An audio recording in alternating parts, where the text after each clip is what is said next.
Magluto tayo ngayon ng fish curry. Ito na yung ating GG, pinarito ko na. Olive oil, lagay tayo, ang dami. Prito muna natin yung carrot at saka yung patatas. Ayan, sinama ko yung isang perasong siling manghang. Ayan, tanggalin na natin, nag-iba na yung kulay niya. Lagyan natin yung ating garlic, onions, lagyan na natin. Tomato paste, lagay na natin. Lagay tayo ng konting tomato sauce. Hot water, maglagay na tayo. Ating shrimp cubes, lagay na natin. A little salt, curry powder, ayan. Fish oil, ayan. Huwag natin ubusin. Black pepper, to taste. Oyster sauce, ayan. Yung ating fried na galunggong, ayan. Lagay natin. Ayan. Fried patatas at saka carrots, lagay na natin. Cover natin mga 10 minutes lang. Lutuin natin.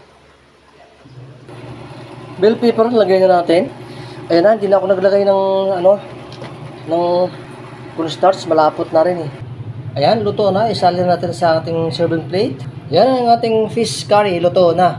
So kung nagustuhan naman ninyo yung aking ginawa na to, so sino pa hindi nakapalo dyan, tara, sama na kayo. See you in the next video. Bye!